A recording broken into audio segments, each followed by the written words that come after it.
para tomar el mando militar en Arizona.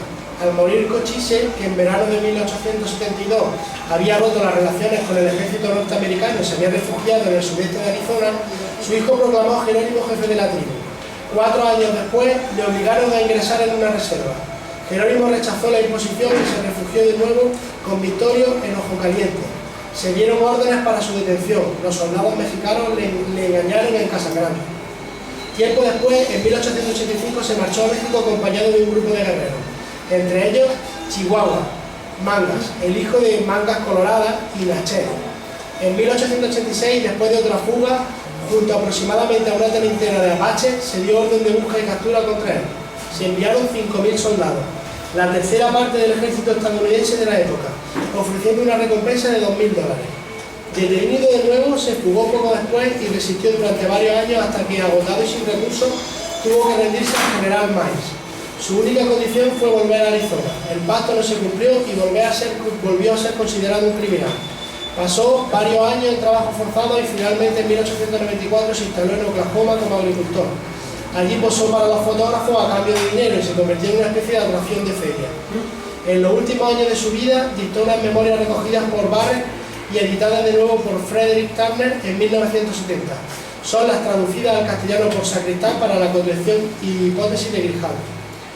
Jerónimo murió el 17 de febrero de 1909 en el Hospital Militar de Fort Sill, Oklahoma. Un funcionario de la iglesia holandesa reformada contó que pocos días antes de su muerte había ido a Lawton, en una población cercana, a vender uno de los arcos que no paraba de hacer. Se emborrachó con el dinero que había conseguido por la venta y de regreso se cayó del carro pasando toda la noche tirado en el camino. Se le encontró a la mañana siguiente y se le trasladó al hospital militar. Allí falleció. Su estatuto jurídico al morir, como ha recordado Turner III, era el de prisionero de guerra de los Estados Unidos de América del Norte. Fue además un hombre agreado hasta el final de su vida. Lamentó haberse rendido al general Miles en vez de combatirle hasta lo último en las montañas. Si tenemos en cuenta cómo le trataron en los años siguientes, comenta razonablemente su editor, Llano Sacristán, no se le puede reprochar mucho esa actitud. Fue allí precisamente donde los más distinguidos representantes de la civilización occidental proclamaron cínicamente que el mejor indio es el indio muerto. Otros publicistas, horrorizados por el genocidio que estaban cometiendo, acuñaron otro lema: hay que matar al indio para salvar al hombre. Leyenda aparentemente piadosa y algo más sofisticada que situaron en uno de los muros del antiguo edificio de los Archivos Nacionales de Washington. Se trataba de civilizar a los indígenas para rescatarlos de sus verdugos. Digámoslo anacrónicamente, intervencionismo militario a Barlalet. Jean Brimont nos debería hablar alguna vez de ello. Adelantados en alguna experiencia a los norteamericanos, los conquistadores españoles concebieron mucho antes, bajo divisas, lemas y acciones muy similares. Los apaches, por su parte, pronto se dieron cuenta que la civilización, que la forma de cristianización, les significaba una vida de esclavitud y sometimiento. Quizás por ello, ante su hábito, modales y feroz carácter, se estrellaron todos los esfuerzos y mágicos ascendientes que tiene la religión para hacerse lugar en el más empedernido pecho, como apuntó el historiador chihuahuarense José Agustín de Escudero, angustiado por el terrible derramamiento de sangre en las aciagas horas de la guerra india. La tumba de Jerónimo. La nota número 26 de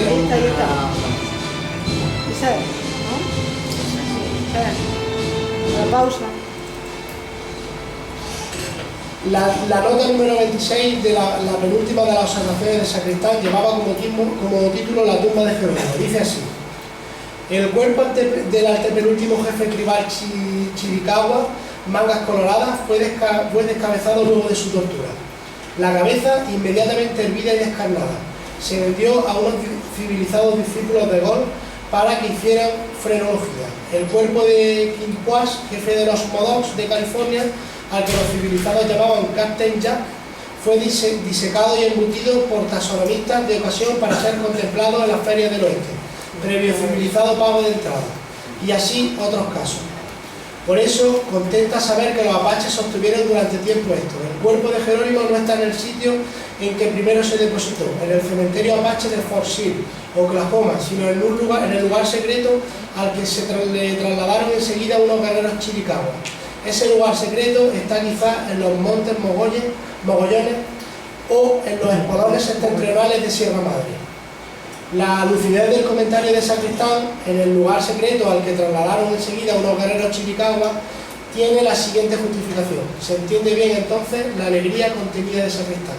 Si no fue así, lo que los apaches sostuvieron sobre la ubicación final del cuerpo de Jerónimo en un lugar distinto del cementerio apache de Fort Sill no fue exacto, la historia continuó con Jerónimo de manera muy similar a los casos de Mangas Coloradas y Quilpuas. Un breve resumen que toma pie inicial en el apache Ned Anderson, quien comenzó en 1986 la que posiblemente sea una batalla póstuma de Jerónimo y acaso no la última.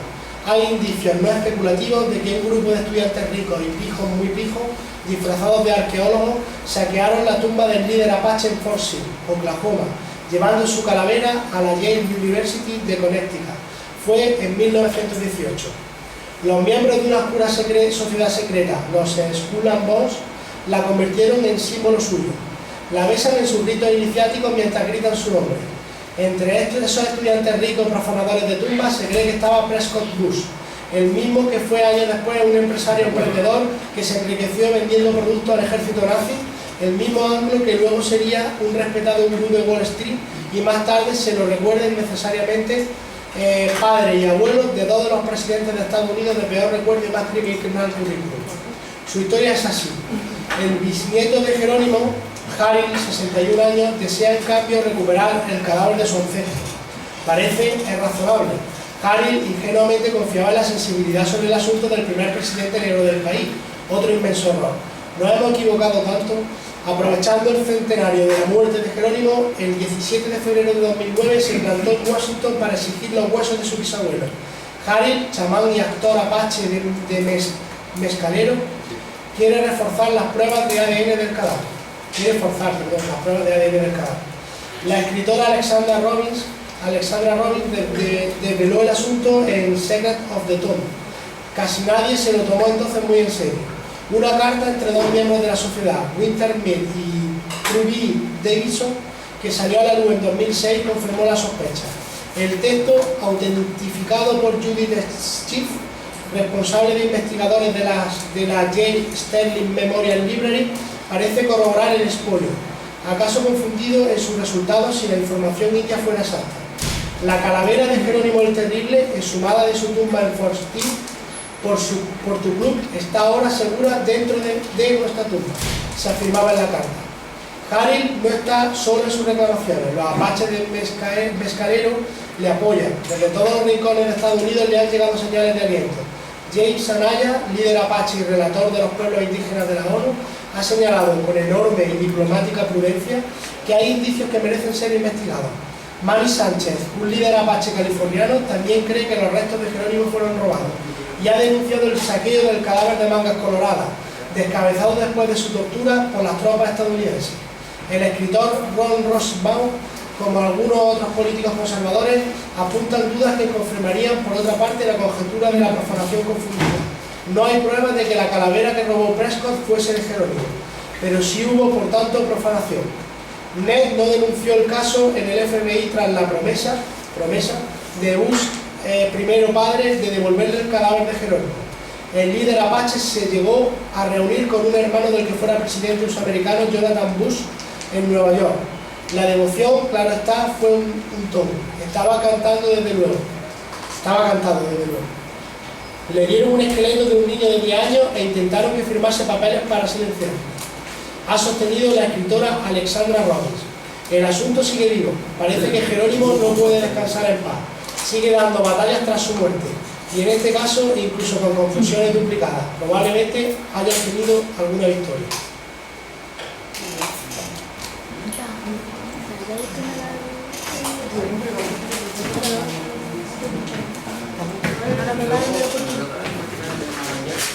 Está buenísimo. ¿Quién lo ha hecho? ¿Tu padre lo ha hecho?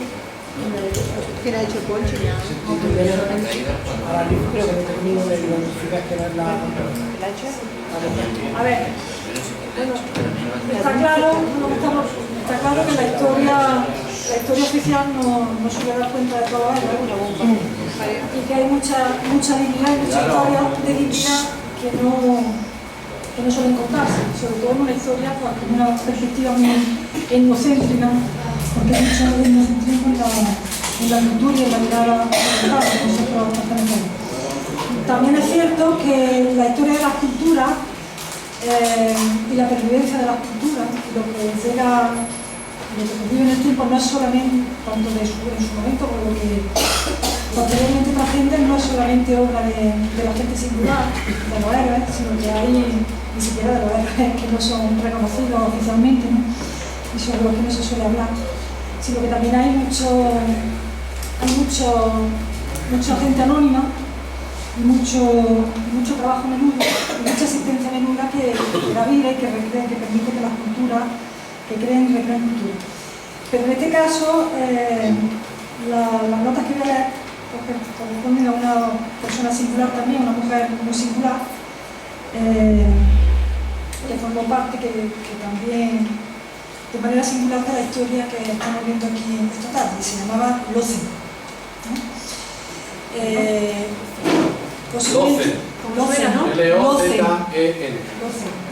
Posiblemente nació entre 1848 y murió en 1898 y era apache Wellspring. Nacida en el seno de la banda Cheyenne, creo que se llama Cheyenne, dentro del grupo apache de Wellspring, hacia final de la década de 1840, entre la región entonces conocida como Apachería, que abarcaba zonas actualmente parte de Nuevo México y Arizona en los Estados Unidos y en el norte de México. Era la hermana menor de Victoria y la más famosa de las mujeres guerreras apache. Desde niña demostró que no tenía el menor interés en aprender las faenas asignadas tradicionalmente a las mujeres en el seno de su pueblo, y prefirió iniciarse en el espíritu guerrero, recibiendo el mejor adiestramiento de su ya por entonces famoso hermano. Aprendió a montar a caballo con apenas 7 años y pronto se convirtió en una de las mejores jinetes del grupo. Le gustaban los juegos rudos de los muchachos. Todos los jóvenes del grupo comenzaban el más duro entrenamiento físico en torno a los 8 años. La habilidad en el manejo de las armas, la fuerza física y la astucia para obtener los recursos necesarios eran parte de la disciplina a la que se sometían los varones de cada clan apenas sobrepasaban la infancia. Pero también, aunque en contadas ocasiones algunas mujeres se incorporaban a los grupos de guerreros que efectuaban incursiones en territorio enemigo, principalmente contra los federales mexicanos o contra ejércitos privados que los propietarios mantenían con la intención de capturar indios a los que obligaban a trabajar como esclavos en las minas de la región. Como todas las jóvenes apaches, al llegar a la edad, también Locen se sometió a la ceremonia de pubertad. Según la tradición, el cumplimiento del rito confería a cada joven una virtud o una habilidad. A ella le fue dado el poder de presentir la proximidad de un enemigo. A sola en un lugar desierto, de pie, con los brazos extendidos y las palmas de las manos abiertas, dejaba llevar y mecer su cuerpo mientras recitaba una letanía. Sobre esta tierra en la que vivimos, Usen tiene poder. Ese poder es mío. Ese poder de encontrar al enemigo, un poder que solo Usen puede mostrarme. Y cuentan que un hormigueo creciente en sus manos les llevaba a girarse en dirección hacia donde se encontraba. Esa facultad y su preparación como guerrera y exploradora le facilitó la posibilidad de que se integrara con toda naturalidad en las partidas de guerra o de ser la encargada de entonar los cantos y danzas en las ceremonias previas que preparaban a los guerreros antes de iniciar una acción de combate. En comparación con otro importante luchador apache, Dateste, Locen nunca se preocupó lo más mínimo de su apariencia externa. De hecho, hasta su captura siempre vestía como un guerrero más, y como tal aparece en algunas fotografías tomadas de la banda de Jerónimo. Nunca se casó, pero contraviniendo las costumbres de su pueblo, a Locen le fue permitido cabalgar junto al resto de guerreros, como uno más, sin compañía de un marido. De ser cierto lo que se cuenta, los poderes de Locen ayudaban a cada grupo que contaba con su presencia y jamás nunca de sus compañeros fue hecho prisionero, por quienes se le opusieron norteamericanos y mexicanos. Después de la muerte de Victorio, Locen continuó participando en encuentros y escaramuzas junto a otro de los grandes líderes apaches, Nano, hasta que finalmente se unió a la banda de